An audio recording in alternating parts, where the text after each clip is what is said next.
All right, so let's see what the first question was saying.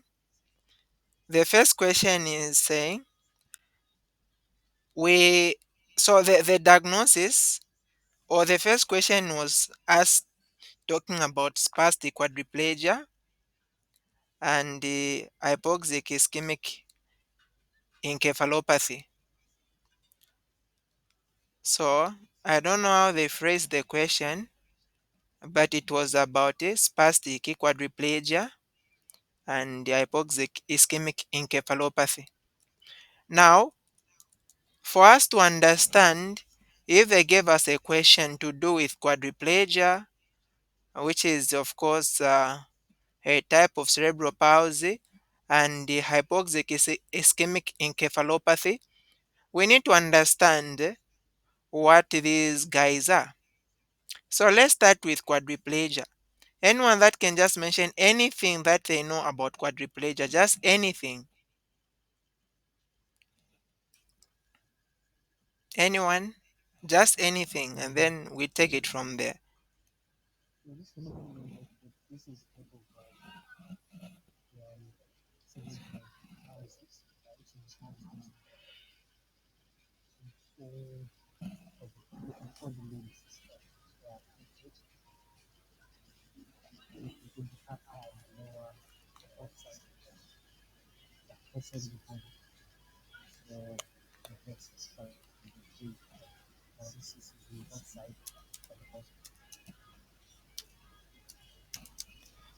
Okay, for me, I hope for others have gotten. I just wasn't able to get clearly.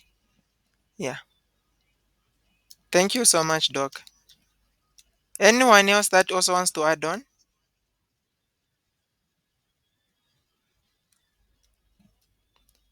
Anything about cerebral palsy? Okay. So, cerebral palsy is a condition in which there is permanent, it's actually a permanent disorder of movement. And specifically, you see that there is actually movement there, and it's a permanent disorder. So, what happens here is that there is going to be limitation in the activity of someone that has it. And how does it come about? It's going to happen either during, it's actually in the process of development. Okay, there are many risk factors that can predispose someone to getting it, but then it results, cerebral palsy is going to come from non-progressive lesion to the developing brain. And it's important for us to take note that it is non-progressive lesion to the developing brain. So it doesn't go on and on. The lesion is there, but it is non-progressive, and it's actually an injury to the developing brain, not the already developed brain. And specifically in cerebral palsy, the effect is going to be on the motor centers in the cerebral cortex, the cerebellum, and basal ganglia. It's important for us to understand this because when you look at the features, it's actually going to be pointing to this. Like, for example, the basal ganglia, we know in the basal ganglia we have got the direct pathway and the indirect pathways. And this helps in coordinating movement. When the cerebral cortex plans a movement, before that movement is executed, the information is going to be sent to the basal ganglia, and then the basal ganglia can either accept that via the direct pathway or refuse that is via the indirect pathway if that movement should happen. So the decision made by the basal ganglia is going to go back to the cortex, and then the cortex now will be able to send that information down to the muscles that are supposed to make the movement. Cerebellum is involved in balance, so you'll be able to say that some types of cerebral palsy there is actually no balance. And then there is also the cerebral cortex. Of course, the cerebral cortex has got these tracts. We have got extrapyramidal tracts and also the pyramidal tracts. For example, the pyramidal tracts will talk about the corticospinal and the corticobulbar, right? And then we have got the extrapyramidal tracts, which are also a lot. For example, the one that will be coming from the red nucleus and then going all the way down. Okay, and then we have got many other tracks. that will be originating from any other area. So besides just the cortical spinal and the cortical bulbar, anything other, all those tracts will be falling under the extrapyramidal. Now remember, these tracts that are coming from the cerebral cortex are actually motor tracts. They are descending tracts. They are motor. The ones that go upwards are the ones that are sensory in nature. So it's the motor tracts that are being involved. So with the causes, we're actually going to have a lot of risk factors. So the risk factors for developing cerebral palsy, they are divided into before birth, during birth, and then after birth. So I've got the prenatal period, and then we have got the perinatal. The perinatal is the time surrounding birth, or we can just say natal, and then also postnatal. So for the prenatal risk factors, this makes up the majority of the risk factors for cerebral palsy. You have got the maternal conditions and also gestational problems that can lead to the prenatal cerebral palsy. For example, maternal conditions during pregnancy includes diabetes, hyperthyroidism, exposure to radiations and toxins, malnutrition, cognitive impairment or seizures, infections, incompetent cervix, bleeding, polyhydramnios, genetic abnormalities, previous childhood or a developmental disability, previous premature birth, medications such as the thyroid medications, estrogen, progesterone. Imagine someone didn't know that they were pregnant. And as you know, especially with the students who like morning after pill is now like water, which is taken nearly every second and now, especially amongst the young ones. So they don't know that they are pregnant because just yesterday they were doing these things. The following day, the other day, and every second, every day, actually one day, 5 times doing these things, and then they're taking the morning after pills 5 times. So those things are made up of estrogen and some progesterone. So what is happening is that you're actually putting at risk that karma child. And this is the thing. You are doing these things today, and then you come and marry Mwanza who is a papa later. You have a child with CP, and then we start praying for God to deliver that child.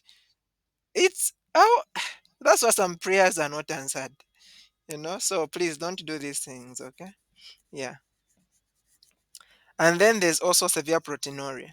And then for the gestational risk factors, they include things, for example, like the child has got chromosomal abnormalities, which of course some of them can be detected prenatally, genetic syndromes, teratogens. If the child is also exposed to these teratogens, like substances that can cause teratomas, and also just the rhesus incompatibility. Let's say the mother is negative, the child ends up being positive.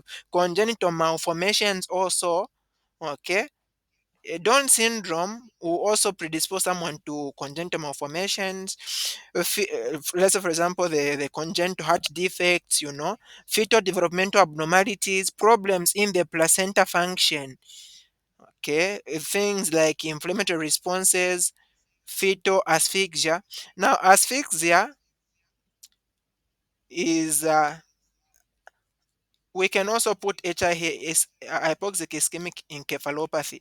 Now we'll discuss it later on, where there is no blood that is going. But this is normally, we are going to put this one normally when we're talking about the time surrounding birth. That is when the HI will be coming in. Yeah. So these are the prenatal side risk factors. And then for the natal or perinatal. Now natal is just the period, the event of birth itself. If we talk about perinatal, it will include some time before birth and some few weeks after birth. That is perinatal. But for natal, is specifically the time surrounding birth. So if we're talking about natal risk factors, in Baby Nelson, they've just included these two: birth asphyxia. Around the time of birth, the child might not receive enough oxygen, and so even the brain is not receiving enough oxygen, or even trauma when birth is happening. But if we're talking about perinatal, it can also talk about things like prematurity, okay, sepsis, seizures, intraventricular hemorrhage. Let's say you are using a Vantios during delivery and then there's this hemorrhage that is happening. And then periventricular hemorrhage, it can also happen as a complication of Vantios, right? Even just delivery when there's an injury to the head. Meconium aspiration, this can also happen as a complication when delivery is happening. And also number of days on mechanical ventilation. Let's say the child has been on, after delivery, they've been on mechanical ventilation for many days. These can be risk factors. And then postnatal, this is now after delivery. Okay, this includes, for example, if the child was born with very low birth weight. Birth weight, the normal is about 3.5 to which one? That's 4.5. Greater than 5, that is going to be macrosomia.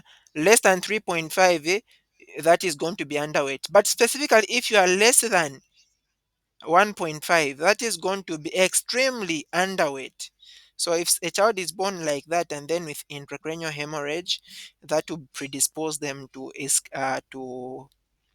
this condition. Also meningitis after, remember this is after birth. So infections after birth, for example, meningitis, encephalitis, metabolic disorders like phenil, ketonuria, hypoglycemia, hyperbilirubinemia, hydrocephalus. And for example, if a child is born and then they have got, let's say, fluid that is collecting on the skull, right? Let's say, for example, they have got what condition?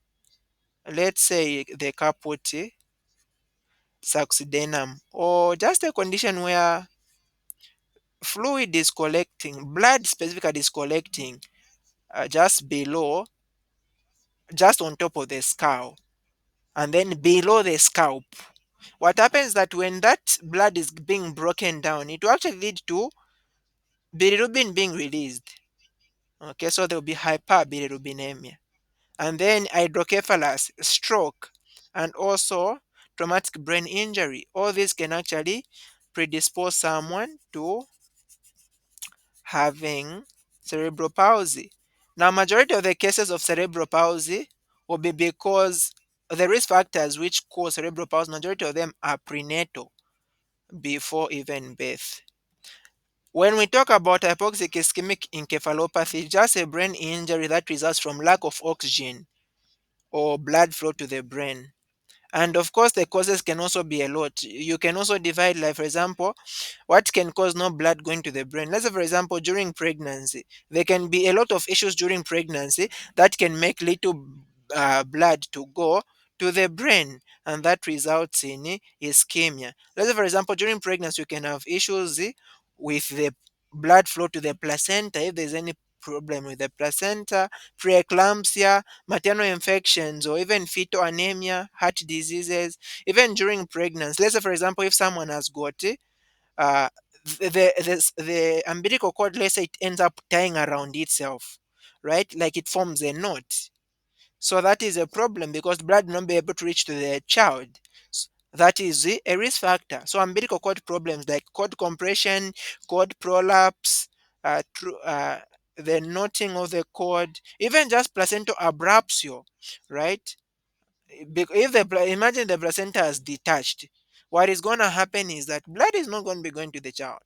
And then also uterine rupture, if the uterus also ruptures, that can also lead to problem with nutrition to the child or blood supply to the child. Prolonged labor also, that can also cause this problem. And there's also that condition, placental, not previa. Okay, vasa previa. Yeah, where the blood vessel ends up passing in front or towards the head of the child, or where the head is. And then it can actually end up being compressed, and then there will be no blood that is going to the child. So all this can lead to hypoxic ischemic encephalopathy, right? And then even just after birth, for example, if there's a severe heart, lung, or heart disease, or even cardiac arrest. This can all lead to this problem. Okay, so I hope that's okay. So back now to our CP. We know the risk factors of CP. Now we can classify cerebral palsy in many ways. There are actually different types of cerebral palsy. But first, before we even look at the types, I want us to look at this diagram, this picture here. For the different types of CP, you can see you can have only where one part of the body is affected, specifically the limbs, the upper limb and the lower limb. That's known as hemiplegia. And then if both the upper limb and the lower limb are affected, but more the lower limb is affected, that is diplegia. So diplegia is both upper limb and lower limb, but more it is the lower limb. That's why we call it di, because we're only talking about two limbs. But don't forget that in diplegia, even if it's only two limbs, even the upper limb is affected. Remember, these are motor problems. And then quadriplegia, which is also known as paraplegia, here all the limbs, all the four limbs are affected. Okay, and then we have got, so these ones we call them spastic types of cerebral palsy, because the problem is actually with the upper motor neurons. That is a spastic type. And then we also have the dyskinetic and the ataxic. Now these ones are not with the upper motor. Of course, they will be also part of the upper motor neurons, but specifically the spastic is because of the pyramidal tracts, which is the corticospinal. But then the dyskinetic and ataxic, this one is extrapyramidal tracts that are going to be involved. For example, cortical, the tracts that are coming from the cerebellum going to the muscles, like cerebello, spinal, and any other tracts, for example, reticular, the one that is coming from the reticular formation, and then they are going down to the to the spinal cord, to the muscles. So any other tracts other than the cortical spinal, if it is affected, it's the one that will lead to those other conditions. But another thing that you are noticing from what we have here is that spastic lesions or spastic type of cerebral palsy is going to be uh, regional. Most of it, like hemiplegia and paraplegia, that's why it's only affected some parts of the limbs, because it's only regional. But the quadriplegia or paraplegia, this one affects all the limbs, so it is actually global. In other words, uh, the entire body is affected. For the dyskinetic and ataxia, is always global because all the parts of the body are involved.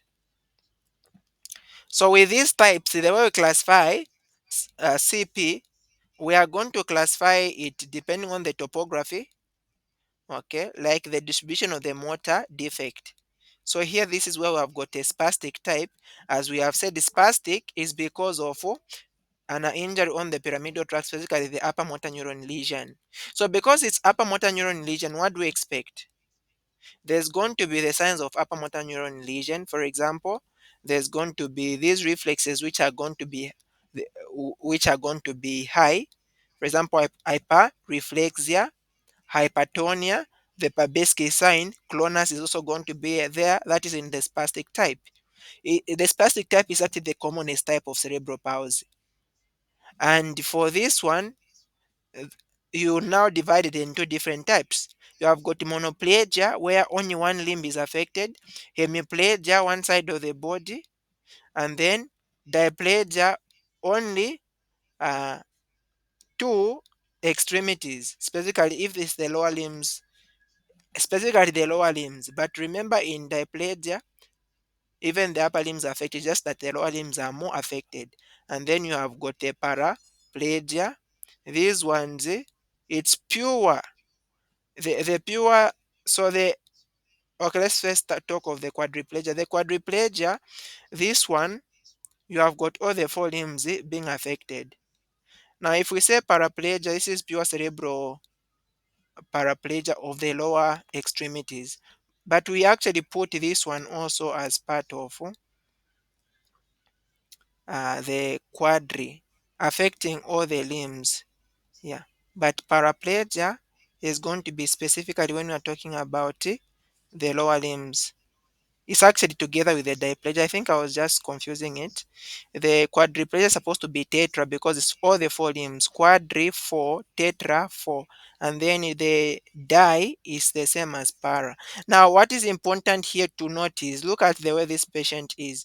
In hemiplegia, where it's half of the body being affected, the the limbs, you can see the hand, the way it is flexed, and then they are walking on the toys. I think you've seen even these people. And then for diplegia or paraplegia, this one, the upper part of the body is totally fine, but then the lower limb, you can see the feet, the feet are the ones that are really more affected. They can actually be even contractures. Now for quadriplegia, here you'll be able to see even the neck extend. You can see even the neck is in abnormal position, the head, even also the mouth may show a twist. So basically all the parts. Yeah. And then the hand, some of them are flexed, others are extended, and then the legs also, the knee is going to press it together. Okay, so that's the quadriplegia, also known as tetraplegia. The diplegia is paraplegia. And then the dyskinetic type, this one is because of a problem with the extrapyramidal tract. And specifically here, there will be signs of lower motor neuron lesion, like hypotonia. But later on, the hypotonia can be replaced with hypertonia. Remember, the extrapyramidal tracts, actually, some of them are still part of the upper motor neurons. Actually, when you're talking about these nerves, as long as it's starting from the brain, reaching to the spinal cord, that is upper motor neuron. The lower motor neuron just starts from the spinal cord to the muscle. But the way we name them as extrapyramidal is because they are not passing through the pyramids in the medulla. So it will start with hypotonia, and then the patient is going to have hypertonia and rigidity. There will be also deafness associated with this dyskinetic. Now, for the dyskinetic types, we have got two types. We've got athetoid and the dystonic. Athetoid, this is where someone has got chorea, where they are having these involuntary irregular jerking movements, which are worm-like. Okay, and then for the dys for example, this picture that you can see here, this patient has got athetosis. There's going to be poor balance and then these movements. And then the dystonic, these are slow twisting movements of the trunk and the extremities, and then there'll be abnormal posture. There can also be involvement of the pharyngeal and oral muscles, and that causes drooling and dysarthria, which is a problem with speech. That is the dystonic. Athetosis, remember the chorea. And then the other type is ataxic. Ataxic, this is also because of problem with the extrapyramidal tract. And here the patient is going to have a wider gait when they're trying to walk so that they can balance themselves. Okay. There's also hypotonia and hyporeflexia. And the problem here is the cerebellum because the one that is involved in balance. They can also be nystagmus and also these intentional tremors. So these are the types of cerebral palsy. We can also have the atonic type where there's just hypotonia. So the child is going to be floppy. And then the deep tendons might be okay, but then the child is floppy.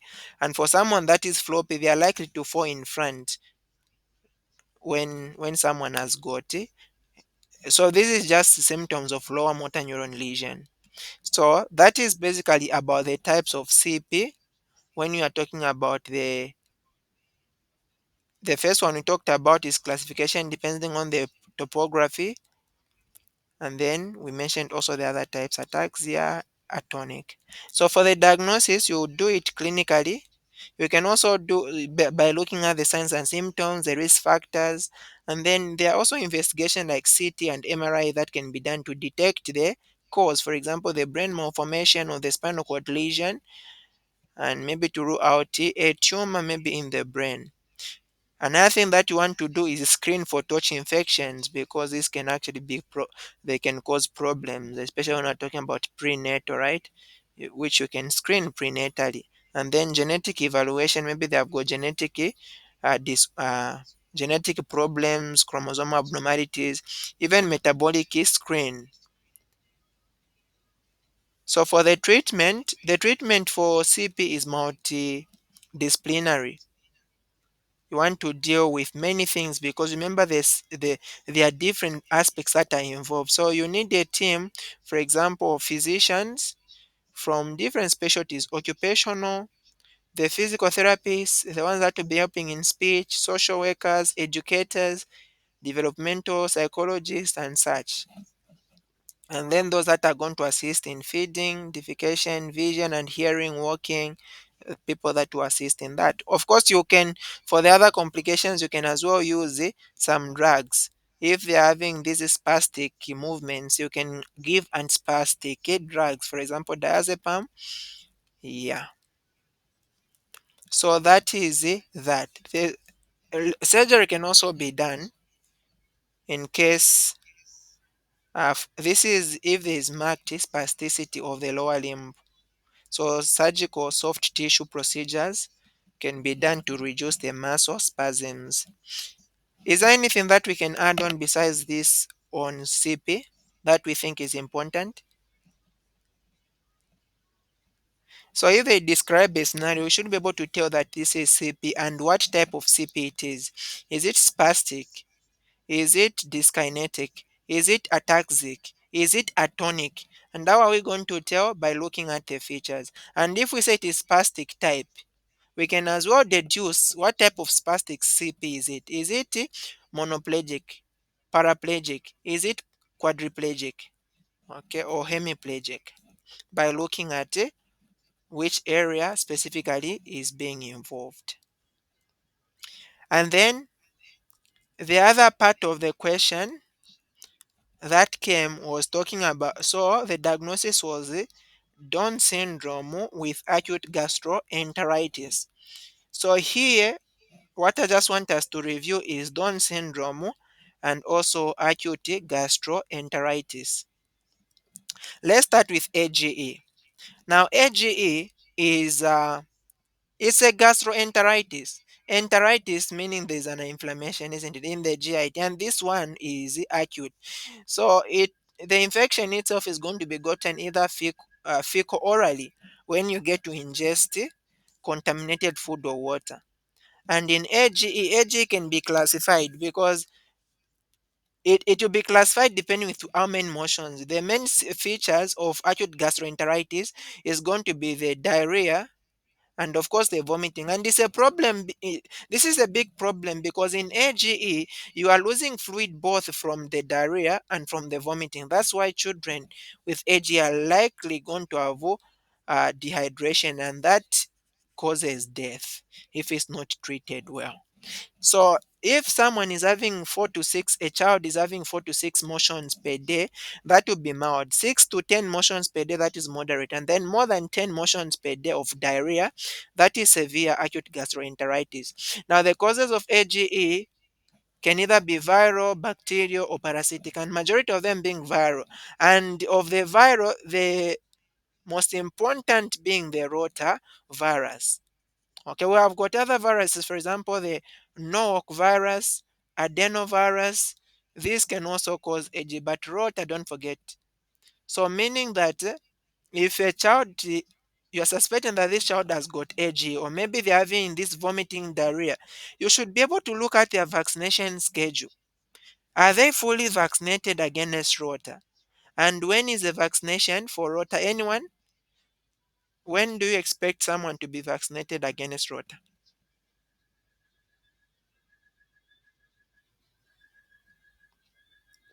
Anyone?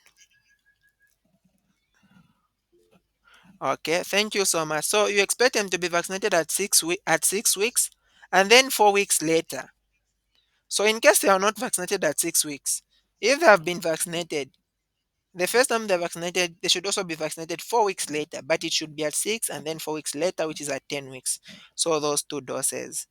Okay. Now for the viral AGE, this one is normally common in the winter and it is going to be associated with an upper respiratory tract infection.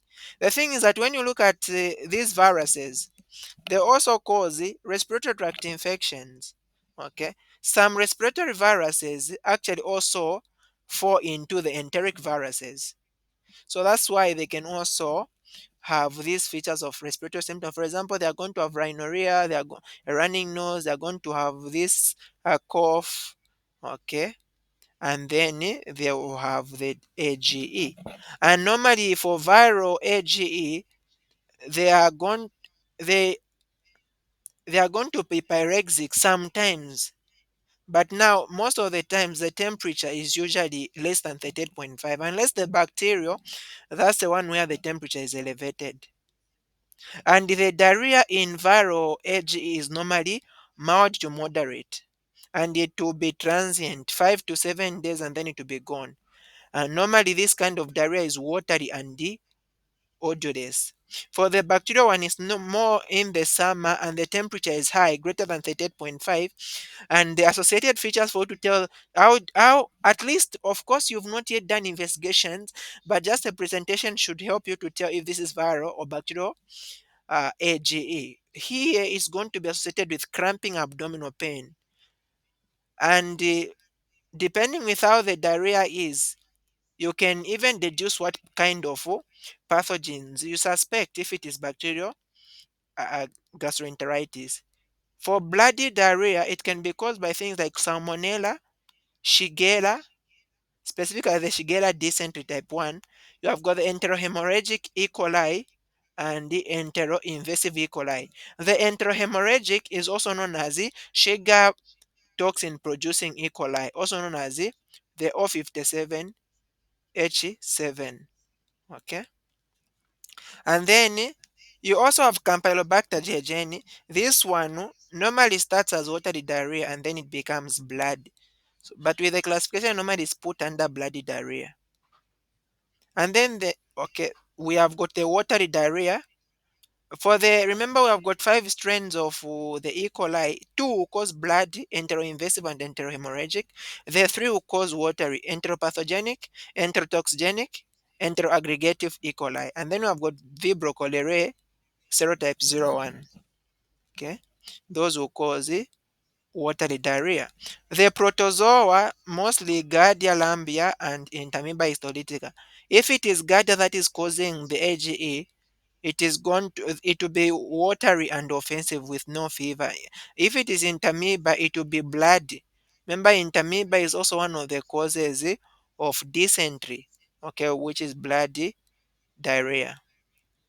And then there will be tenesmus if it is Entamoeba histolytica, like someone who just feels like going to the toilet, even if they are not passing anything. And normally for the protozoa, fever is not there.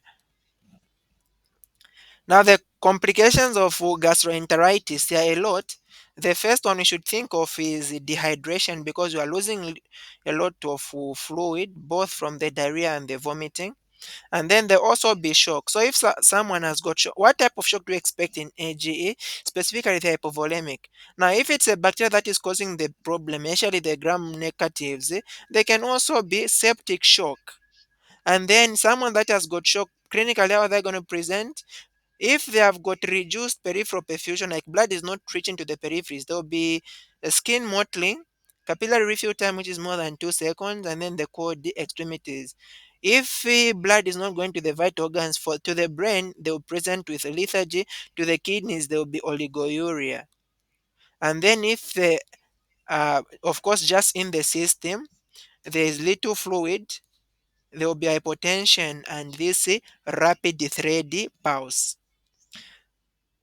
Again, because of the hypotension or the hypovolemia, there's not enough blood that is going to the kidney. There can be acute renal failure, okay, and this is because of hypovolemia. If there's no little blood that is going to the kidney, and specifically for kidney injury, we can classify it. Is the injury happening because of the problem before the kidney, in the kidney, or after the kidney? So this is specifically pre-renal failure. So for renal failure, I've got pre-renal, renal, and post-renal. This is pre-renal because the problem is that there is not enough blood coming to the kidney.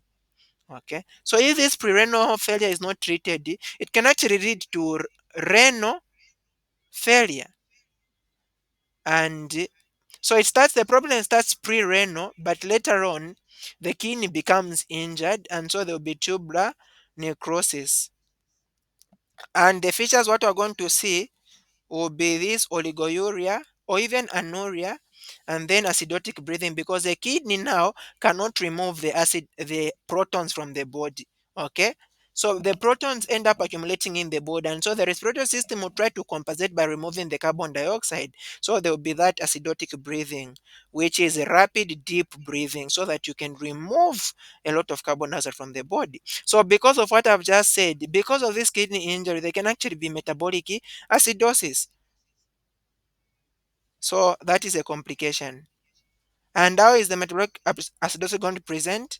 There will be acidotic breathing, disturbed consciousness, and then the arterial blood gases will be abnormal. For example, the pH is going to be low, less than 7.35. Partial pressure of carbon dioxide is going to be low. Now, guess why is the partial pressure of carbon dioxide low? Because if it is acidosis, carbon dioxide should be high. But the thing is that the respiratory system is actually compensating. You are breathing out very fast. That's why the partial pressure of carbon dioxide is ending up dropping. And then bicarbonate is also low in this case. Okay, remember bicarbonate is base. So if the base is high, that would mean it's actually alkalosis. But this is acidosis, so bicarbonate should be low. And as we said, the kidney is not able to remove the these hydrogens from the body, including other electrolytes. So that leads to electrolyte imbalance. For example, for the potassium will actually be lost.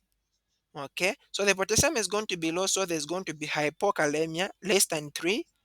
And so the signs of hypokalemia, there will be apathy, which will mean disturbed consciousness, arrhythmias, abdominal distension, like for example paralytic ileus, and even atony.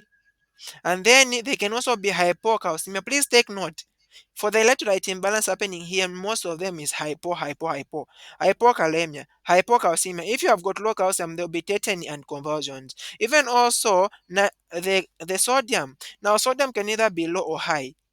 Whatsoever that is there, there still be convulsions, whether it's hypocalcemia, hyponatremia, or hypernatremia. And then because of this electrolyte imbalance, there will actually be convulsions. Besides the electrolyte imbalance, also the hypoglycemia can actually cause the convulsions. Even the CNS infections that can happen, okay, because this child is likely going to be having infection. Even the Shigella itself that is causing the diarrhea can cause problem on the CNS that can lead to convulsions. But a child can also be at risk of having meningitis, encephalitis, which still leads to convulsions. So these are the complications of acute gastroenteritis. So for the investigations, you can investigate the cause. So for the cause, you can analyze the stool. You can do fecal leukocytes. You can look at the blood in stool. You can do for the rota enzyme test for the parasites, stool culture to identify the cause, and then you can also do investigations for the complications. For example, the routine ones, the kidney function test, the liver function test, the electrolytes, and then blood gases also for metabolic acidosis, coagulation profile, okay, like PT, APTT, and such. The thing is that if the kidney is injured, what happens is that you can also have a loss of the anti-clotting factors like the protein AC, the protein C, and what happens that someone will be prone to bleeding because the anti-clotting factors have been lost. Uh, and then you can as well do an abdominal ultrasound and an X-ray. For the treatment, it will depend with the type of dehydration that is present. So if there is no dehydration or just minimal dehydration, you can use a plan A where you give ORIS, you continue the feeding. So for infants that are breastfeeding, they should continue breastfeeding. For those that have been weaned or more than 6 months, you give them mashed potatoes, cereals, bananas, rice, and then you ask the mother to just come for follow-ups. Now, follow-up and advice is going to be important. If they have done these things, but in 3 to 5 days, there's no improvement, they should come to the hospital. Or if there is any red flag. So for the red flags, we can use uh, the pneumonic blood fever. So if the child is passing having bloody motions. And then the F is fever, if they're having high fever. The E is the eager to drink. Okay, they are having so much eager to drink. Remember, eager to drink is a feature of dehydration. And then the V there is the frequent vomiting. And then the other E is excessive water emotions. And then the R is refusal of oral fluids or feeding. These are red flags. They need to come to the hospital. And then, depending on the cause, if you are suspecting that it was a bacterial infection, you can give antibiotics. If it was you are suspecting parasitic infection, you can give metronidazole. Now, simply because someone has got high temperature does not mean that they have got a bacterial infection. It's not, in other words, not really that it does not mean it's a bacterial infection, but if they have got a high temperature, that does not mean you start antibiotics. Okay. And then you also treat the complications. Like if it is acute renal failure, if you start rehydration, it can be better. For the calcium that is low, you can give calcium gluconate. For the hypokalemia, you can add potassium. For the convulsions, you can give anticonvulsants, e.g., diazepam. And of course, treat the cause. Additional therapy, you can give oral zinc sulfate. What I- Zinc sulfate is a very good drug again for people with AGE, but how does it work? What is the mechanism of action for zinc sulfate? Number one, it can enhance intestinal mucosal integrity, or we also call that it promotes the formation of epithelium re-epithelialization. Number two mechanism is that it can inhibit CAMP. This CAMP induce chloride channel, because what happens is that you have got these chloride channels that are stimulated by CMP. So if you inhibit them, it means that there will be no secretion of chloride into the lumen that causes diarrhea. And then they also have antioxidant and anti-inflammatory effects, and also immune modulation. In AGE, zinc sulfate is going to reduce, shorten the duration of the diarrhea, and then reduce the stool output and frequency, and also lower the risk of recurrent diarrhea episodes. So that's the work. Okay. You can also, so for prevention, you want to make sure that vaccination has happened. So vaccination against rota is very important when it comes to the prevention. For the other management, it will depend with the type of dehydration that is there. If it is not dehydration, you use the plan A as we've talked about. If it is some dehydration, you use plan B. If it is severe dehydration, you use plan C. Now, let's just hear of the signs and symptoms of dehydration. Anyone that can help us? The signs and symptoms of dehydration. How are you going to know that a child is dehydrated?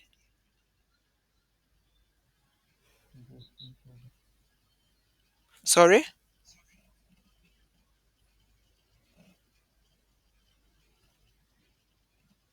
Anyone? Let's feel free. Let's just mention them.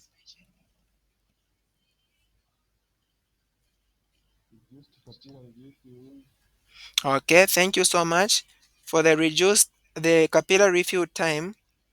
That is going to be abnormal. Mhm.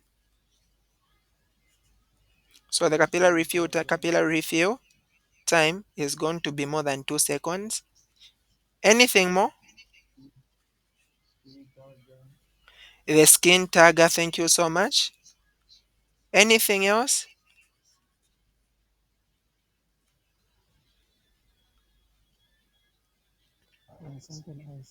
Sunken eyes, yes, thank you so much. Okay.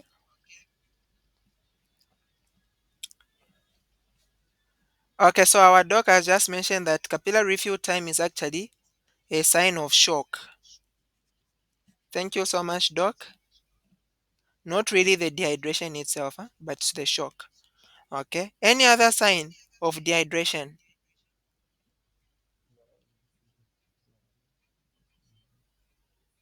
I didn't get that.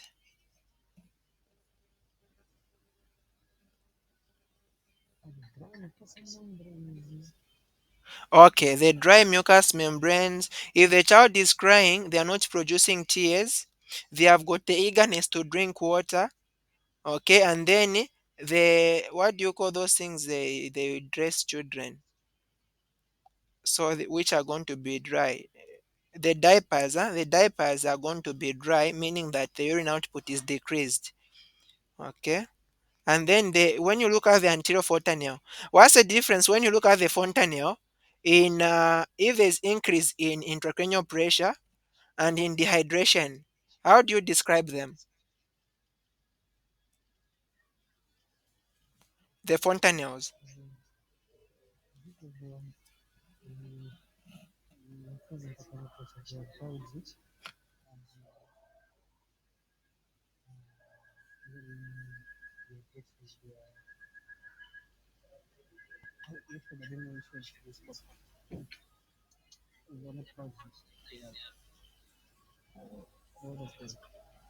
Okay, thank you so much. So, in increased intracranial pressure, the fontanelles are going to be bulging because you have got a lot of fluid. In dehydration, they are going to be depressed, okay, or they are sunken. So, they sunken the anterior fontanelle. Okay, so those are things that we are going to look at. So, specifically for some dehydration, the patient is going to be irritable, restless, but they are not in shock. And then there's going to be only slightly sunken eyes. Mucous membranes are going to be dry, and then they'll be drinking water eagerly. There'll also be a skin tear, but the recall will happen within less than 2 seconds. And then the fountain will be depressed. For the severe dehydration, the patient is actually in shock. So there will be hypotension, there will be increased pulse, there will be, instead of being restless and irritable, the patient will be lethargic. Because of the hypotension, there will also be oliguria, also the cold mottled skin. And then the fontanelles will now be deeply, the eyes will be deeply sunken. Okay. And then when you look at the tears, they will not even be producing tears at all if they are crying. At least in some dehydration, the tears will be there, but they are decreased. When you look at the mouth, it is very dry in severe dehydration. And the child, instead of eagerly drinking, they'll even be unable to drink water. And then for the skin tiger, it is very slow. The recall will be after more than 2 seconds. The fontanelle is also depressed. Okay. So for the management in plan B, give ORS. That is very important there. Okay. And then you can also start refeeding, and then you reassess. And then for the shock, you can also give Ringer's lactate 20 mils per kg.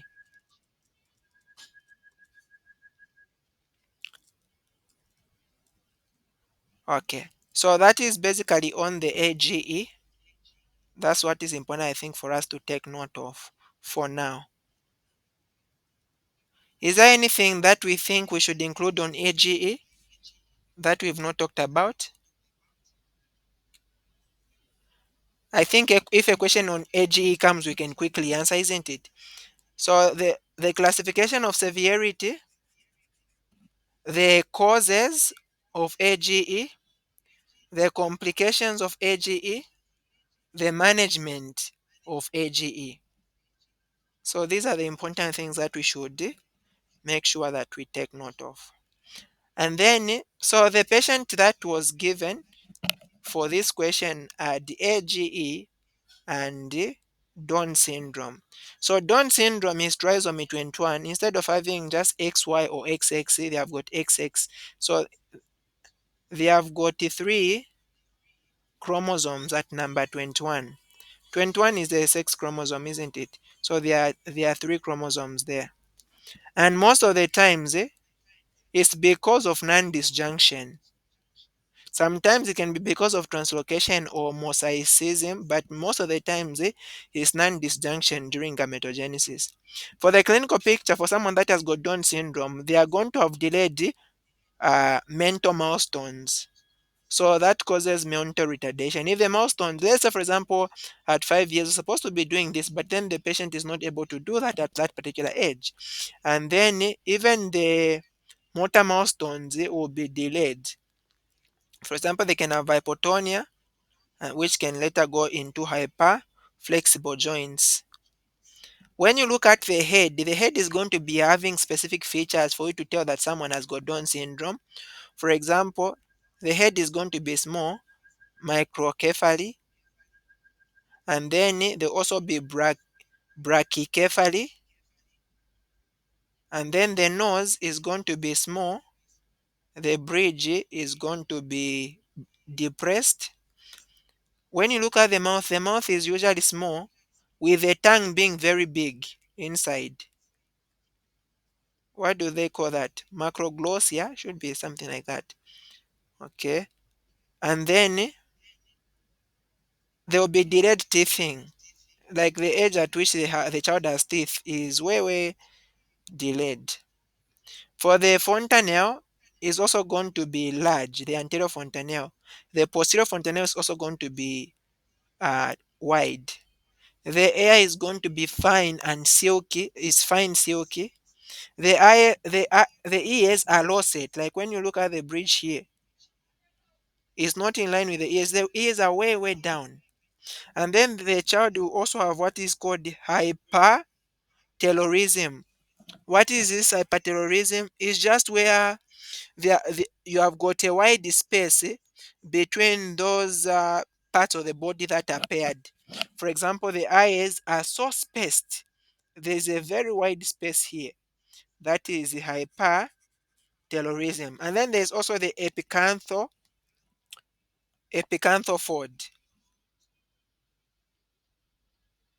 Now, the epicanthophode, this one is where the middle aspect of the upper eyelid is like the skin is big, so it ends up covering down.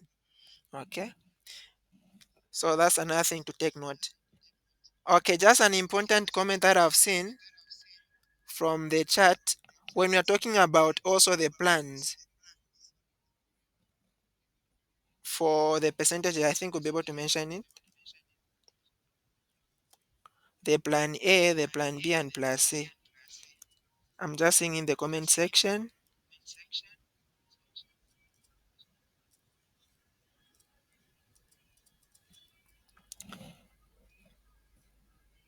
So with the estimated percent loss of weight, the body weight, that is estimated to be lost.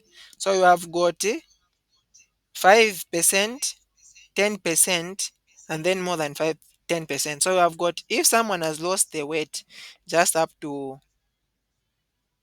5, and then 5 to 10, and then more than 10%, that will be the moderate.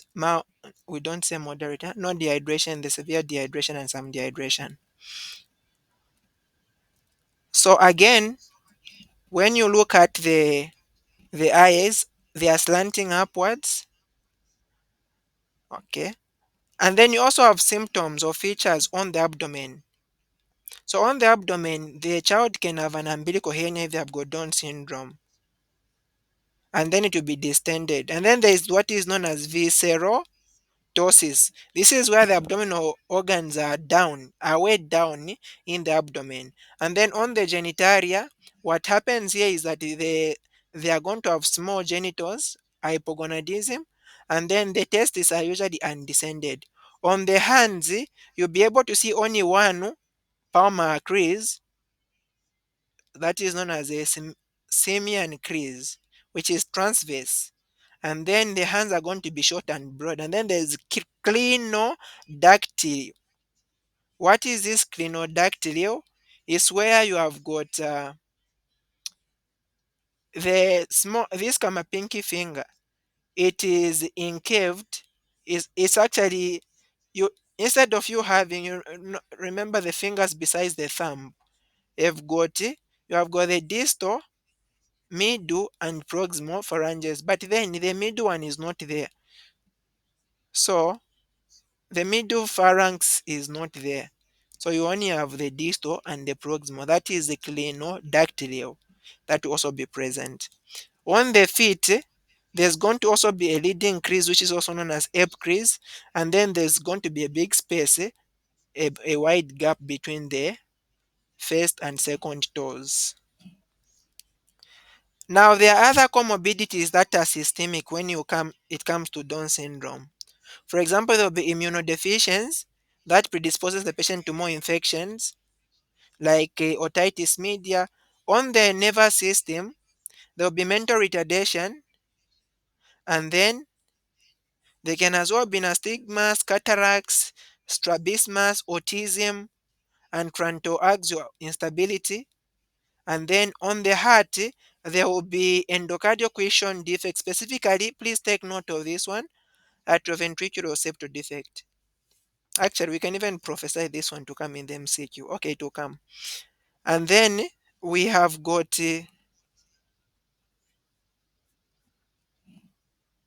so because of this atrioventricular septal defect, it will be causing recurrent heart failure and chest infection. On the respiratory system, there is also obstructive sleep apnea. If it is an adult, of course, the sleep apnea is more common there, so they'll be making noise when they sleep and then so waking up.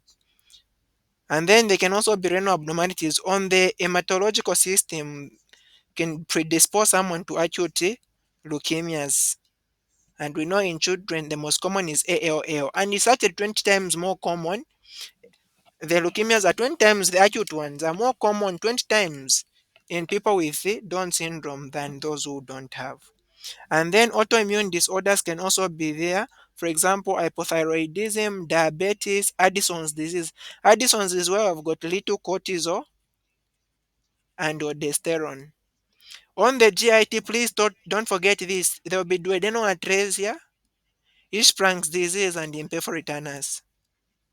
Okay, and then also celiac disease. So these are the complications of diabetes. Not diabetes. What am I saying? I think it's too much data. Okay, those are the complications of what's the condition here? Down syndrome. Yeah. Is there anything else that we should know about Down syndrome that you think is important that we've not mentioned?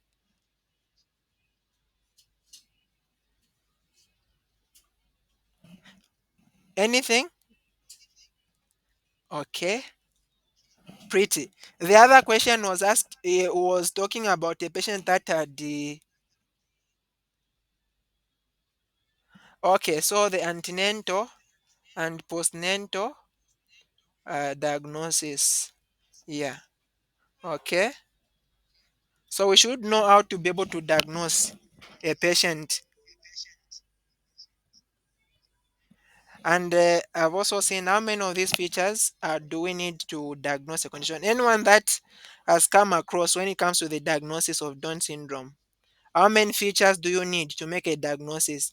And how do you make a diagnosis of someone that has got Down syndrome? Anyone?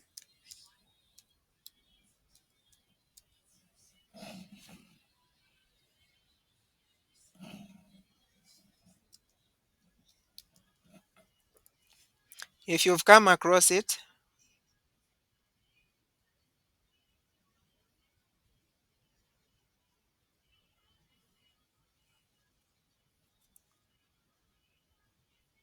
nothing.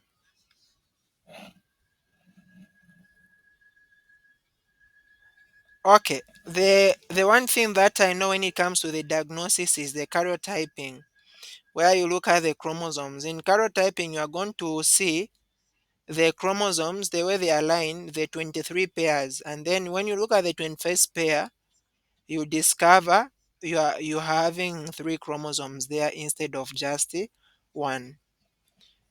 So if there's anything else that we know, please feel free to add it up. Okay. And then for the what investigations can we do in someone that has got Down syndrome? Any thought on that one? What investigations are we able to do?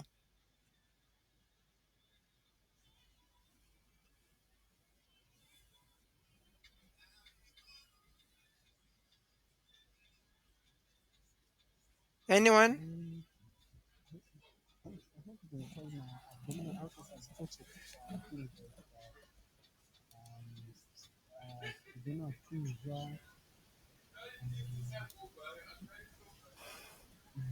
Okay. So basically, that is just checking the complications for the different complications that are present in the condition, and then you get to check them. Okay. So I don't know if there's anything that is so specific, but I've not just come across that to besides the karyotyping. But I think we can, by looking at the clinical presentation and also the karyotyping, the complications, we can be able to tell if someone has got Down syndrome or not. If there's anything else that we know, please, we can share.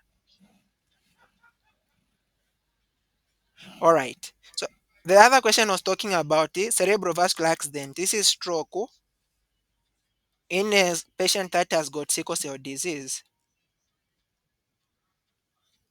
What is sickle cell? Okay, anyone that can help us differentiate sickle cell anemia from sickle cell trait?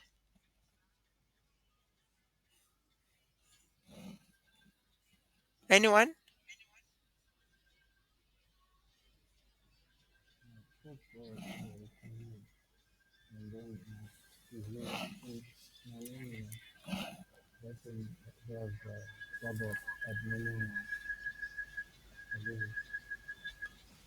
Okay, thank you so much. Yeah, so I've got sickle cell anemia, sickle cell disease, sickle cell trait. Sickle cell disease is where someone has got two genes, two hemoglobins that are abnormal. For example, you can have the HbS with a beta thalassemia, or you can have an HbS with another S, or you can have an HbS with any other abnormal one. But specifically the homozygous type of the sickle cell disease, that's what we call sickle cell anemia. Now, sickle cell trait is where you have got one that is normal and then the other one that is abnormal. Okay. So we have got one hemoglobin that is normal, the other one is abnormal. That is HbAS. The A is normal, but the S is abnormal. In sickle cell disease, both are abnormal. Sickle cell anemia, specifically the abnormal ones, both of them are the S types. So this condition is actually autosomal recessive. It's not sex linked, it is autosomal and it is recessive. You need to get from both parents. And actually, there's a substitution on position number 6 for, so where the glutamate was supposed to be, it's actually valine for glutamate. So where glutamate was supposed to be, we end up putting valine. Let's hope that's not a confusion. So valine for glutamate. So where there's supposed to be valine, we put glutamate. The glutamate is also known as glutamic acid, not glutamine. In case we say glutamine, it's not glutamine, glutamate or glutamic acid. So what is important again is the pathogenesis in this condition. What happens is that these so-called cells, once they are exposed to a state of hypoxia, they are going to start polymerizing. And when they polymerize, they are going to be distorted, and that leads to them clamping together in these vessels, and that leads to occlusion. Okay, the clinical presentation can be because of the features of anemia or the features of so there will be features of anemia like pallor and such, or even features of chronic hemolysis if there's a breakdown of red cells. And then they can also be renal disorders, and these features normally start after 6 months of age. So it's a very trick to make a diagnosis of sickle cell before that age. After 6 months, you can properly make a diagnosis. Now, of importance again is the crisis that we need to know: sickle cell anemia crisis. Which crisis do we know? Number one, the vaso-occlusive crisis. Thank you so much. Number two,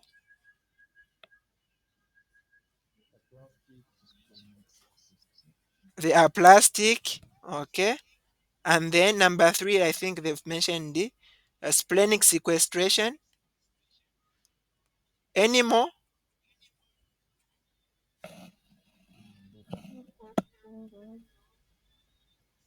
Sorry? The hemolytic crisis. Okay. Thank you so much. Anything more?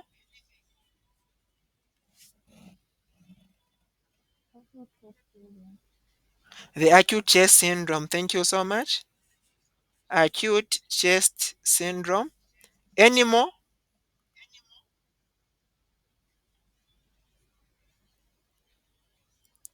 So if we look at we have got the hemolytic crisis. There's also the hyperhemolytic crisis, right? That can also happen. So when you look at these ones, anyone to describe for us a plastic crisis? What happens in the plastic crisis?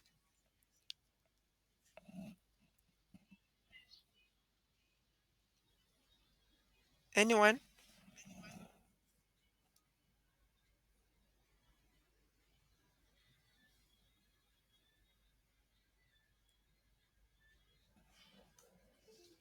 Okay. Okay, that's very important. Bone marrow suppression. So for all the crises in sickle cell, it is only in the plastic crisis where there is reduction in the reticulocyte count because the bone marrow has been suppressed, so you can't even form these immature cells. But in the other crisis, what is happening is that you are breaking down the red cells, and then the bone marrow will try to compensate by forming more red cells. So there's actually going to be elevated uh, reticulocytes. Right. In the splenic sequestration crisis, here, what is happening is that the spleen, you have got a lot of these cells that are going to the spleen, and so they are pulling in the spleen, and so the spleen gets to become enlarged, breaking down these cells, and that leads to hypotension, shock, and also the features of anemia.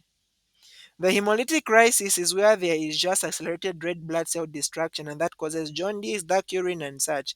Acute chest syndrome is when the sickling happen in the pulmonary vessels, and that leads to chest pain, cough, hypoxia, such. Hyperhemolytic crisis is an exaggerated hemolysis after transfusion or after an infection. So there's severe anemia, there's reticulocytosis. And then the aplastic crisis, this is specifically because of parvo B19 as a precipitant, this virus. And what happens here is there's going to be suppression of erythropoiesis. Okay. And that causes a drop in HB. And then we know that when someone has got sickle cell disease, the spleen will become functionally gone.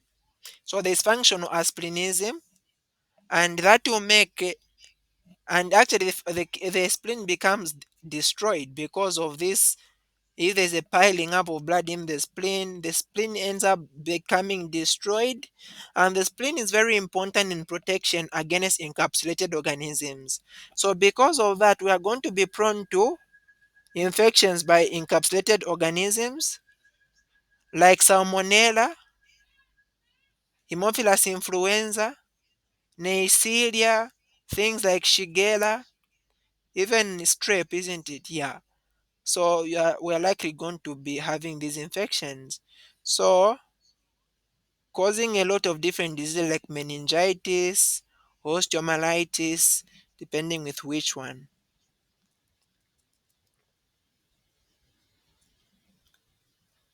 For the investigations in sickle cell disease, you can investigate the anemia where we look at the HB, full blood count HB is going to be low. For chronic hemolysis, also you'll see that the red blood cells will have a reduced survival and there will be an increase in erythropoiesis. Now, an exception is going to be there when you're talking about the aplastic crisis because the reticulous erythropoiesis might not be high because of the suppression of the bone marrow. For the cause, you can do a blood film. You detect SCOD cells in the peripheral smear, and then cycling can also be enhanced by adding sodium. So you do the cycling test. You can also look at how jolly bodies, and these guys remain when there is breakdown of the cells. And then red blood cells may be seen indicating hyposplenism if there's a breakdown of these cells. And then one that is so important also is HB electrophoresis.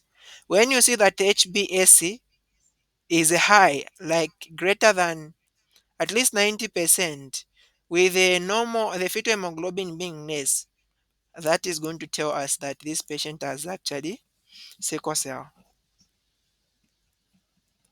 For the treatment, again, avoid the precipitants, for example, cold, stress, dehydration, infections, those are precipitants. And then transfusion can also help. And the indications for transfusion include stroke. Okay, if there's no blood that is going to the brain, that can lead to stroke. Recurrent painful crisis. Imagine, let's say, those sickling happens in these blood vessels that take blood to the brain. That can lead to stroke. And then, so besides the stroke, recurrent painful crisis and the acute chest syndrome, these three are indications for transfusion. The treatment, again, you can treat the crisis, the vaso-occlusive crisis. I give oxygen, hydrate, control the pain, give antibiotics, even transfusion. Okay, so basically you want to help with what caused the crisis. That's what you want to help in this case. For the sequestration crisis, blood transfusion can also get to help. Even prophylactic splenectomy, because it's actually the spleen that is causing this splenic sequestration crisis that is leading to these life-threatening conditions. So you can remove the spleen as a prophylaxis. For the aplastic or hemolytic crisis, you can do blood transfusion and then also control the infection. Alternatively, you can give hydroxyurea. Hydroxyurea can in how what's the importance of this drug? It can induce the formation of the fetal hemoglobin. It can improve red blood cell hydration, so they will not become dehydrated, which was causing the problem. And it's the only effective drug proved to reduce the frequency of painful episodes. Okay, you can. So that is basically it with a quick review on the sickle cell disease. Is there anything else that we should pay attention to besides this? Anything that you think is important about sickle cell disease?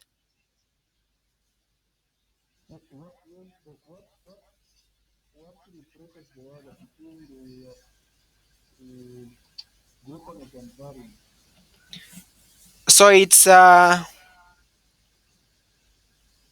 valine for glutamate. Okay. So we put valine where there's supposed to be glutamate. Actually, it's the opposite, isn't it? So the replacement of the replacement of valine for glutamate, where there's supposed to be glutamic acid, there is valine.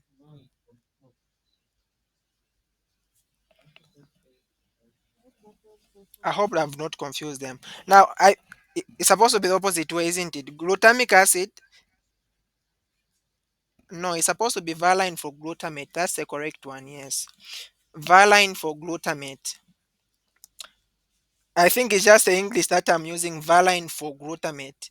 What does that English mean? I'm getting confused myself. Valine for glutamate. we replace valine for glutamate. So whereas there was supposed to be valine, we have put glutamate there. So it's glutamate is no longer there, but we've put glutamic acid. Yeah. So we have got G instead of V. Anything else that we should do? And again, also for hydroxyurea has got many mechanisms of action. So we need to know the mechanisms of action for the different mechanisms of action for hydroxyurea. Anyone that knows even three to help us?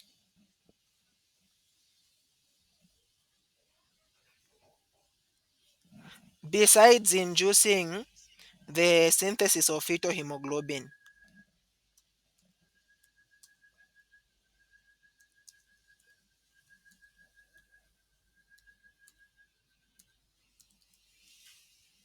Anyone?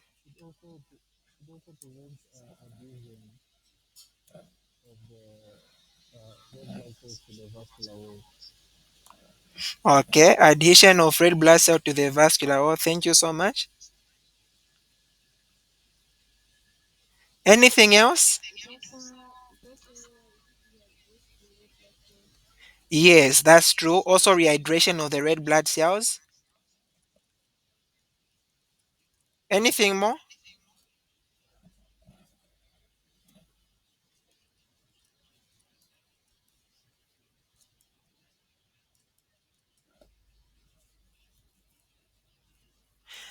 Hydroxyurea also stimulates the production of nitric oxide that is going to dilate because it's a dilator. And yeah, the definitive management of sickle cell disease, as our doc has said, Doc Crichton, is bone marrow transplant. But we don't do it here. But that's a definitive management. Bone marrow transplant. Anything more that we should know about sickle cell disease?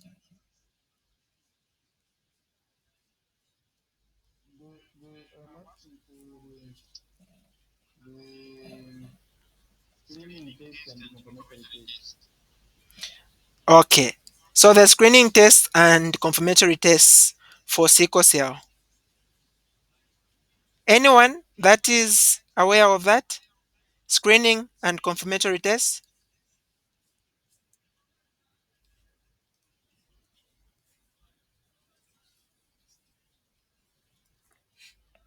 Anyone?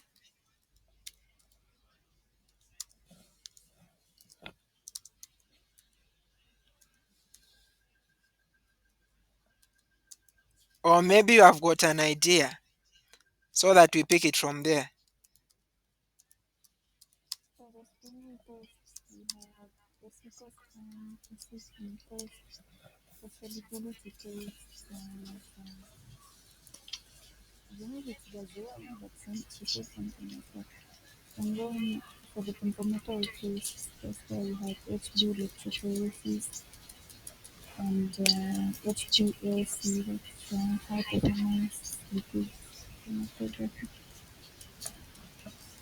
Okay.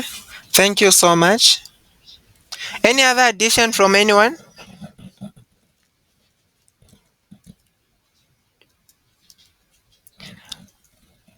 Does full blood count include screening?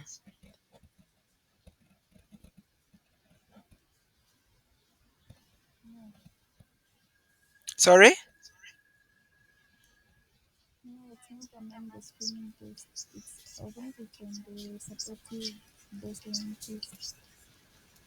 Okay.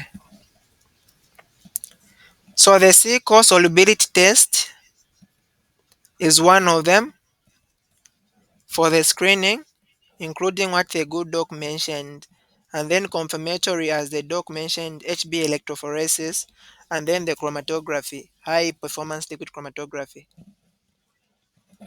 Okay. Is there anything else that we should know?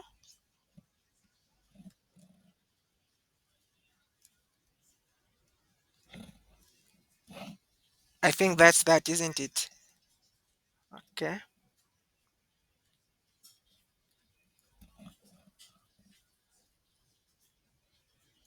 The next question was talking about the steroid sensitive nephrotic syndrome. So a situation was a scenario was given, and then the diagnosis was steroid sensitive nephrotic syndrome. Let's start from the basic. What is nephrotic syndrome?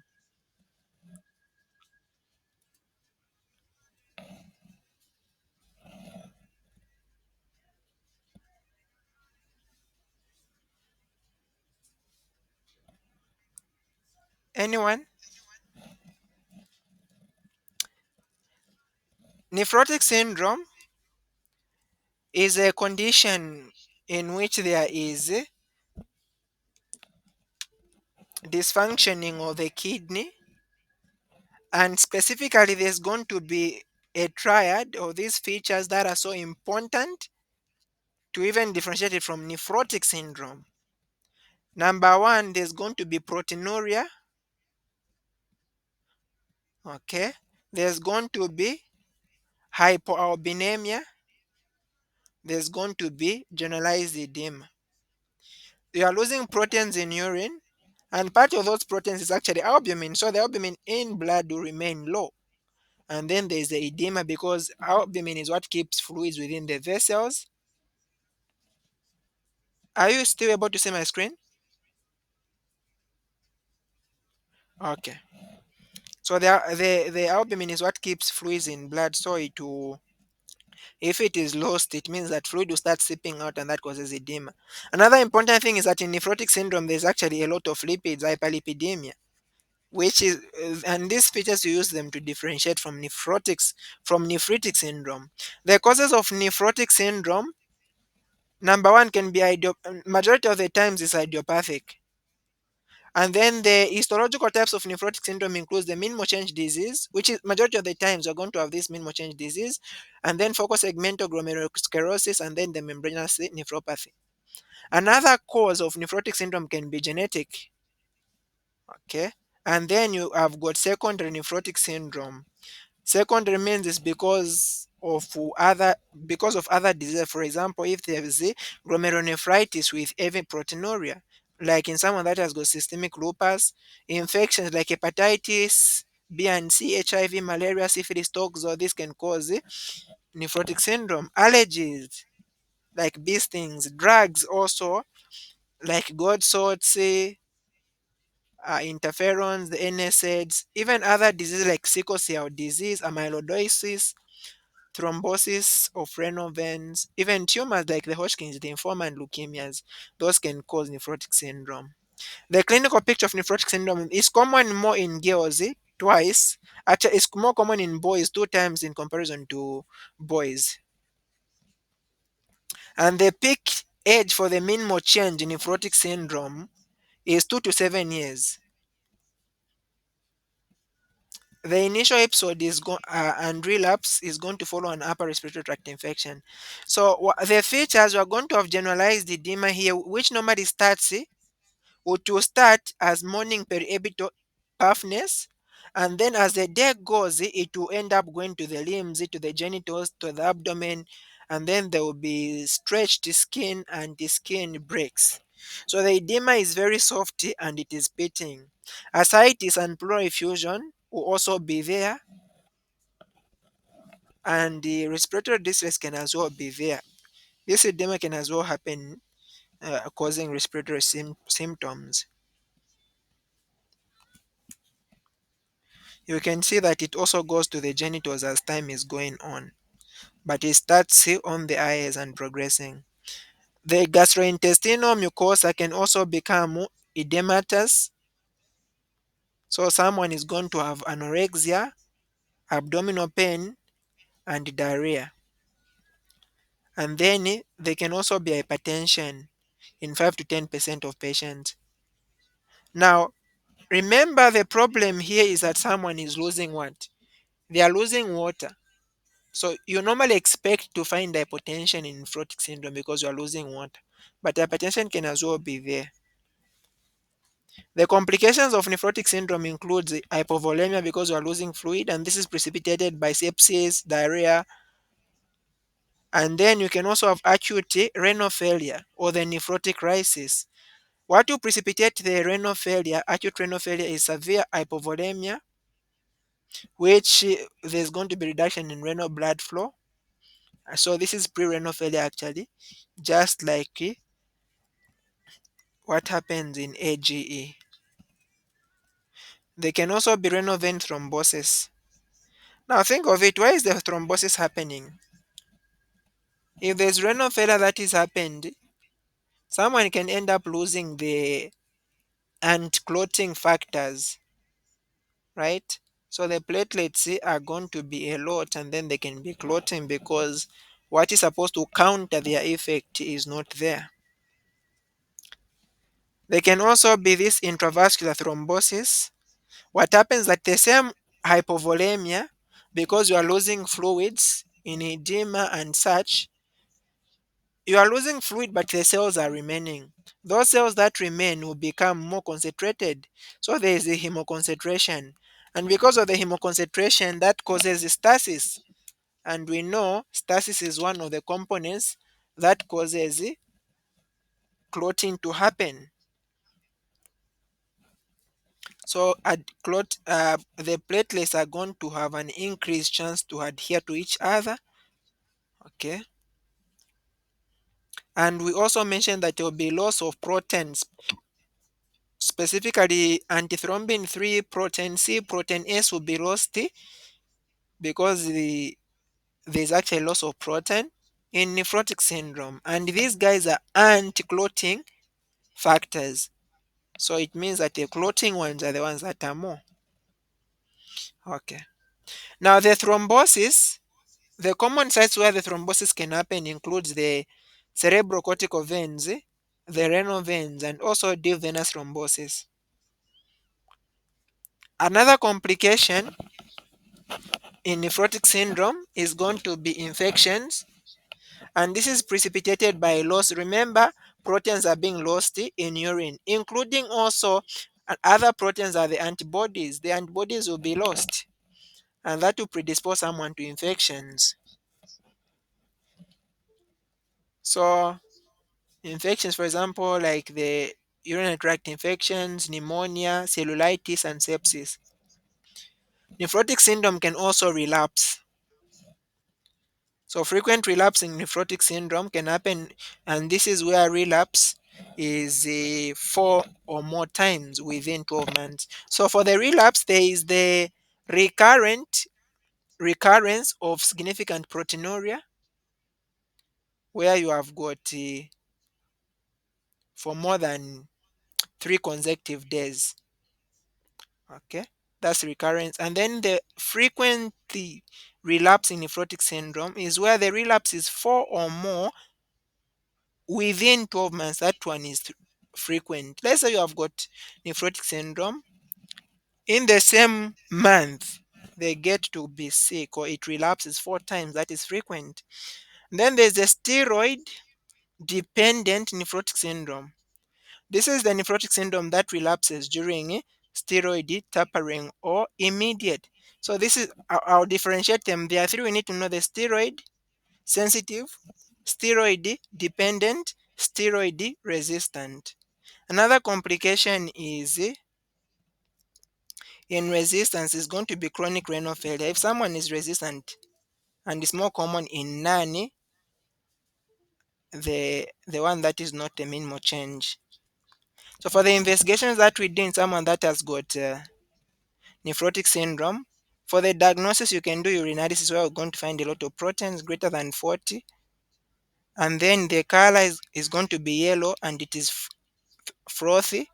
Specific gravity is high because you've got a lot of proteins in urine, and then you have got also the urine is also going to be waxy, and then you see these hairline casts. Please take note of the hairline casts because when I'm talking about glomerulonephritis, you are going to have red blood cell casts, and that is actually going to be used for diagnosis. And then there can be also microscopic hematuria in the minimal change in nephrotic syndrome in about 10% of these cases.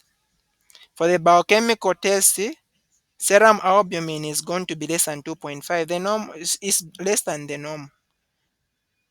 And then there's also going to be low total protein. Cholesterol is going to be increased. Remember, there is a hypertriglyceridemia. There is hyperlipidemia in this condition. The complement levels, C3 and C4 levels, are going to be normal in the minimal change disease. So before starting therapy, you want to make sure you do the full blood count, the urine microscopy because there's an increased risk of UTIs. You can do also a Mantox skin test. Remember complications, we said you have got complications like infections also. Lupus antibody serology also. Another investigation that you can do is the renal biopsy. Now for the renal biopsy, it's not indicated if you are thinking it is minimal change in nephrotic syndrome.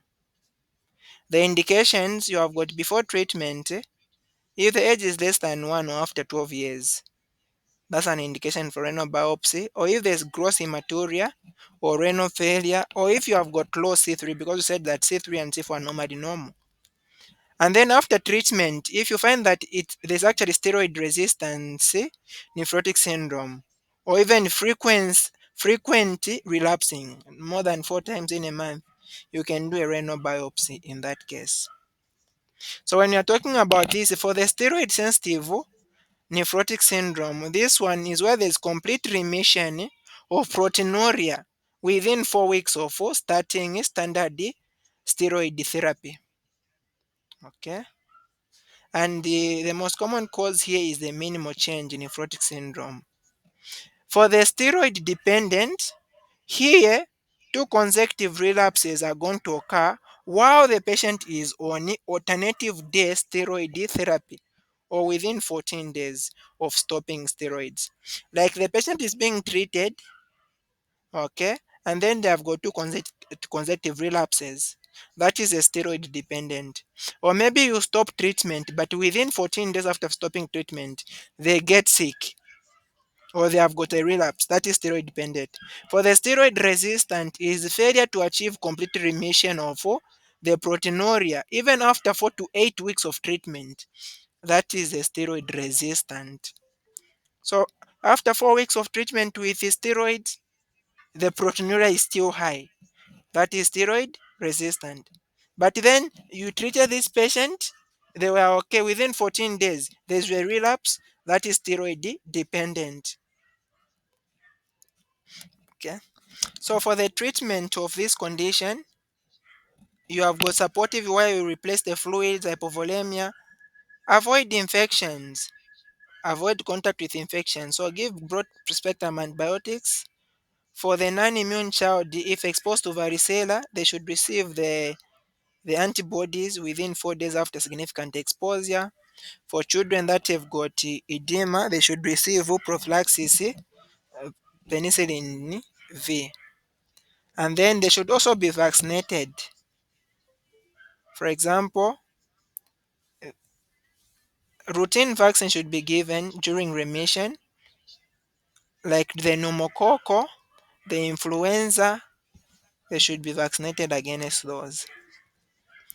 And then avoid the thrombosis. So you can give low dose aspirin, which is an antiplatelet, and then treat the hypovolemia by plasma, or you can give albumin, or you can give diuretics. Actually, stop diuretics because these guys promote urination, and then in this condition, someone is actually losing blood. Albumin is going to help in retaining or keeping fluids within the vessels, so that's it's important. Okay. And then for specific therapy, when it comes to the treatment of nephrotic syndrome, you use corticosteroids, prednisolone. So when you give prednisolone, you are supposed to check the response. You give it for 4 weeks. Okay. So if you see the urine al- albustix is negative for 3 consecutive days, then in this case there is a response to the drug.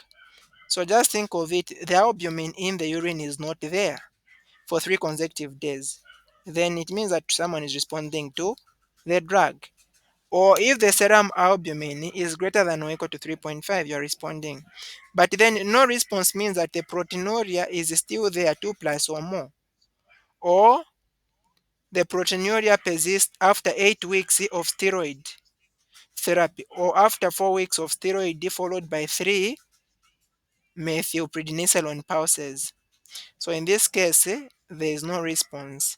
So that one is known as a steroid resistant nephrotic syndrome after 8 weeks of steroid therapy or 4 weeks of steroid followed by 3 weeks of methylprednisolone.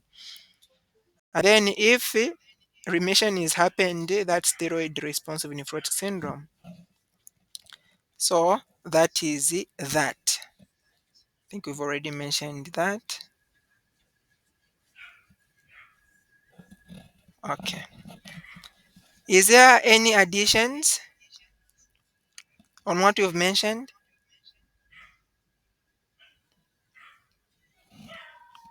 Anything else that you think we should know about nephrotic syndrome?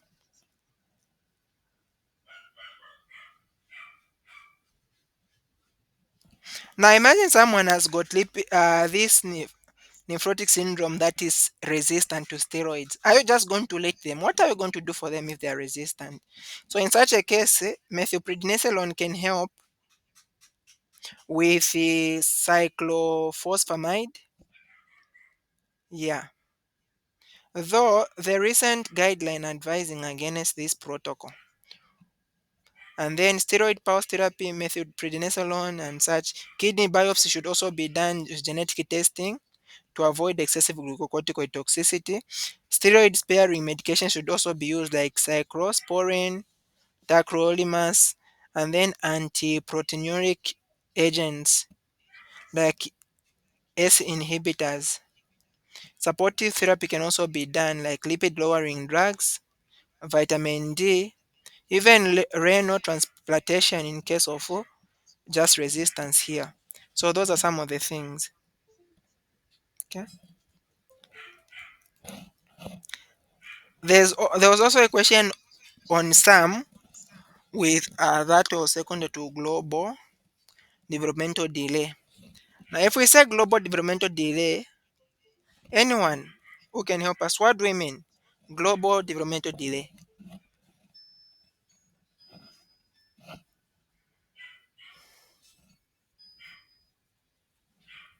Anyone?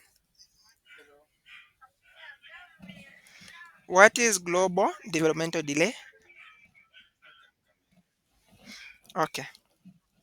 So global developmental delay is significant delay in two or more developmental domains in and under five. Okay, two or more domains. So if we say domains, what do we mean? For the domains of development, we look at the gross motor, fine motor, speech or language, and then cognitive, social, personal, or those activities. So there is a gross motor, fine motor, speech, and cognition. Okay. So for the types of developmental delay, you have got the static. The static is it's the same, and this is normally due to chronic diseases. And then there is a progressive, where a child first develops normally, then a period of failure to acquire new skills gets to come in. That is the progressive. Someone, for example, if someone has got Guillain-Barré syndrome. So, for example, when you talk of the gross motor, but at birth, the child should be able to flex. At 3 months, they should be able to support the head, but normally we take 2 months, right? Here. So at 2 months, they should be able to support the head. And then at 6 months, they should be able to sit momentarily. And then they should be supported by the hands. And then at 8 months, they should be able to sit alone with the back straight. At 9 months, they should be able to creep or crawl or crawl. At 12 months, here, they should be able to walk while being supported. And then about 13 to 15 months, walk alone. And then at 18 months, they should be able to sit themselves and then ascend up the stairs. At 2 years, here they should be able to ascend and descend stairs alone with one step at a time. Like they use the leg, they go up. Okay. And then the gross motor continues like that. At 3 years, they should be able to ride a tricycle, three tricycle. And then at 5 years, they should be able to jump. So if they don't achieve these milestones, let's say at 5 years, or let's say at 5 years, someone can't ride a tricycle. That is one that is one domain, developmental domain. And then you also look at the fine motor. For the fine motor, at birth they should be able to blink when you flash light. 1 month, they should be able to follow objects that are moving. By 3 months, they should be able to open hands spontaneously. At 6 months, they should be able to transfer objects from one hand to another. And then 4 to 6 months, the palmar grasp should be there. Like when you put something in the hand, they should be able to hold it. And then about 8 months, there should be the pincer grasp, where they should be able to hold something with the two fingers, the thumb and the first one. At 18 months, they should be able to build towers. And then at 24 months, okay, at 13, of course, it build towers with 3 cubes and such. But by 18 months, they should be able to feed themselves. Okay, at 18 months, that's 1 year 6, should be able to feed. And then you also have for the mental. Like for example, at 2 months, they can begin to smile. Okay, that's at 2 months. And then the development is going to continue like that. So let's say there is a delay in any one of these, actually in two of them or more. That is a gross. Okay, this table is very nice in looking at the gross motor development, the fine motor development, the speech, and then the cognitive. This one is very important. We should be able to look at it, and then we'll be able to tell if someone has got a gross motor delay or not. Okay. For example, just quickly on the motor, the gross motor, by at birth they should be able to turn the head to the sides, and then 2 to 3 months, actually 2 months, they should be able to lift the head when lying prone. They should be, head control is starting by 2 months. But then there is going to be head lag. When you pull them, the head remains behind at 2 months. And then there will be symmetrical movements. At 4 months, they should be able to roll. And then there should be no head lag at 4 months when pulled. Okay. And then they should be able to push the chest upwards with their arms. So when they put the arms down, should be able to pull the chest upwards at 4 months. At 6 months, they should be able to sit alone and then lead with the head when pulled from supine position. So they should be able to sit at 6 months. That's important. And then by 9 months, they should be able to stand. And then at 12 months, walk without support. At 24 months, they should be able to walk and climb stairs. That's at 2 years. Walk and climb stairs. For the fine motor, at birth, they are going to keep the hands fixed. Okay. And then by 3 months, they'll be able to bring hands together to midline and then to the mouth. That's at 3 months. They bring the hands together to the mouth. By 4 months, they should be able to reach for objects. At 6 months, they should be able to transfer objects from hand to hand at 6 months. And then at 9 months, they should be able to use the immature Spencer to hold small objects between thumb and index. And then at 12 months, they should be able to use mature Spencer or the small objects between the thumb and the tip of the index finger. Okay, remember the immature one was between the thumb and the index finger between. But now for the mature one, which is at 12 months, it is the tip. And then for the speech and language, at birth, they are going to be able to make sounds. Okay? They will be able to develop differential recognition of parents' voice. And then by 2 months, there's going to be cooing, where they run vowels. Even musical sounds like oh, ha, that's at 2 months. They can make sounds. And then at 6 months, they are babbling. They are mixing vowels. For example, ba ba ba ba da da da da da like that at 6 months. At 9 months, they should be able to babble with consonants. And then here they are supposed to make some words with meaning, like they'll start using mama and dada. But then it should be non-specific because they might not be referring to the mother really, but they should be able to make that sound by 9 months. Remember, at 6, they are just saying ba ba ba ba dada. But at 9, mama dada. At 12 months, they should be able to make 1 to 3 words. For example, mama and dada.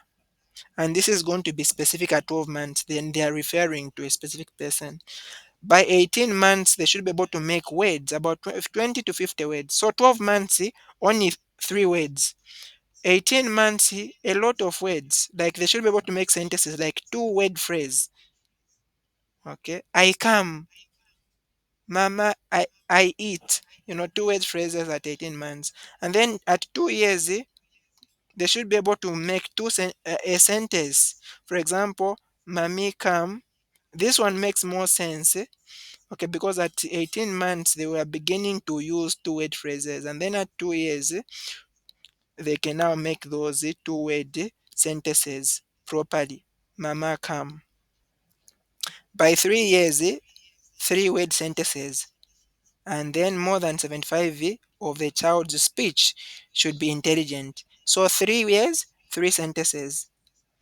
For the cognitive, by 3 months, they should be moving objects, respond to stimuli, and then they should have a social smile at 3 months. At 6 months, they should initiate facial expressions and recognize strangers. They should know that this one doesn't belong to me, because before then they'll be smiling at everyone. And then at 9 months, initiate gestures. Okay. And then at 12 months, which is 1 year, they should understand simple commands and then respond to their names. So they should know their name by 12 months. And then at 24 months, that is 2 years, they should be able to play and then identify shapes. So these are the developmental uh, domains we should know. So if there is a deficit by 5 years in more than one of them, then that is gross motor, that is global developmental delay.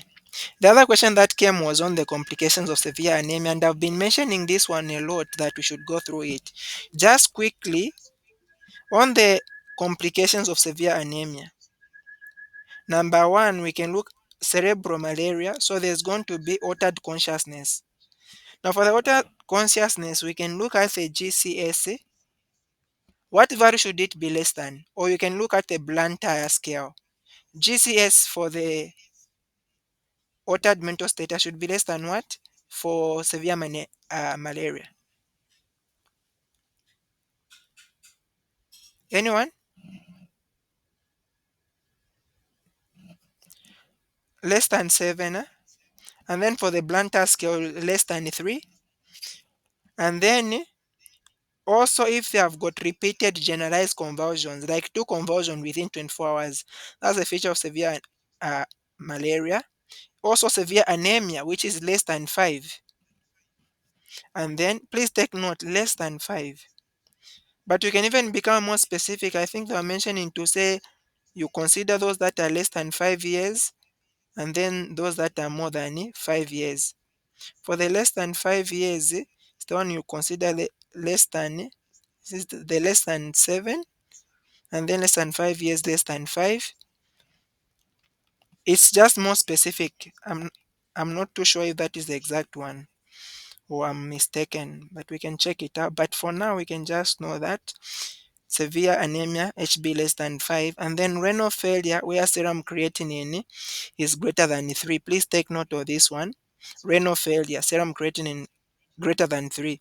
Respiratory distress also where there is acidotic breathing, pulmonary edema, acute respiratory distress syndrome. Hypoglycemia also less than 40. And this one is also very important for us to know for the hypoglycemia.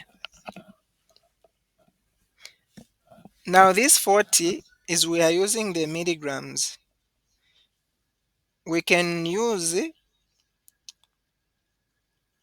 the which one here? this is milligrams per deciliter, but we should be able also to use the millimoles. So divide this 40 by 18. So it should be less than 2.2 in millimoles. Please take note 2.2 or 40 in milligrams per deciliter. Milligrams per deciliter bigger. And then there's also circulatory collapse of shock. So if the systolic BP is less than 90 in adults, or rapid 3D pulse, and then impaired consciousness, as we said, so for the impaired consciousness, we already give the GCS and such. And then there should also be acidosis, specifically acidosis is less than 7.3. This one here is 7.25, but I think it's 7.330 according to what was given. And then the black water fever, jaundice, where bilirubin is more than 3. And then you also have a lot of parasites, hyperparasitemia, which is greater than 5% of the erythrocytes infected by parasites. So all the erythrocytes that have got the parasite, 5%, more than 5% of them, they've got the parasite. So that is going to be the hyperparasitemia. So please let's take note of the features. It's very, very important for us to know them. Okay. And then another thing, let's get to look at the vaccination schedule. It's very important. So quickly, just on the vaccination schedule, the other one will be able to look at it. We can see at birth what we expect to be the child to be given at birth is BCG. Okay. But if the sky is not showing after giving BCG, you can give them again another dose at 12 weeks. Okay. But you just don't give these guys when they are immunocompromised, like when they have got HIV. And then you have got the OPV, which is the one against polio. You have got OPV 1 up to 4. Actually, it starts from 0. Now, 0 is also given at birth, because at birth you only have two that are given, BCG and OPV. But in case you can also give at 13th day. But in case you didn't give OPV 0, you can give 1 at 6 weeks, and then repeat 4 weeks later to give 2, and then 4 weeks later to give 3, and then to give 4 is not 4 weeks later, you give it at 9 months. And you only give OPV 4 if you didn't give 0. If you gave 0, don't give 4. And then PCV can also be given, and this PCV is for pneumonia. This one you give it at 6 weeks, and then repeat 4 weeks later. And then there is also 3, which is also repeated 4 weeks later after 2. So PCV has got 3. 1, 2, and 3. 6 weeks, 4 weeks later, and then 4 weeks later. And then you have got the DPT hep hip. That's a pronunciation there. Okay. So this one is again another one where I've got the diphtheria, the pertussis, and then the tetanus, and then the hepatitis B, and then Haemophilus influenza. So for this one, you give at 6 weeks, and then you come and give 4 weeks later, and then you come and give 4 weeks later again. So it is 3 doses, okay, for the DPT. And then you have got the one for measles, which is given at 9 months or as soon after, unless symptomatic HIV. So for the measles, we are going to give it at 9 months, unless if someone has got HIV. And then the second one you can also give at, is it at 18, right? So measles is the one you give at 9 and at 18. And then rota, you have got 2 at 6 and 4 weeks later, which is at 10. So please let's take note. So measles you only give 2, 9 and 18. Rota you only give 2, 6 and 4 weeks later. For the GPT, you give 3, 4 weeks at 6 first, and then 4 weeks later, 4 weeks later. OPV, you give 4 of them, but they can be 5 depending if you gave one at birth or even at 13th day, and then 6 weeks, 4 weeks later, 4 weeks later, and then the last one is at 9 months. PCV, it is a 3, 6 weeks, 4 weeks later, 4 weeks later. And then BCG is the only one given at birth if you are not including OPV. So that is that. I think for now we can pause here.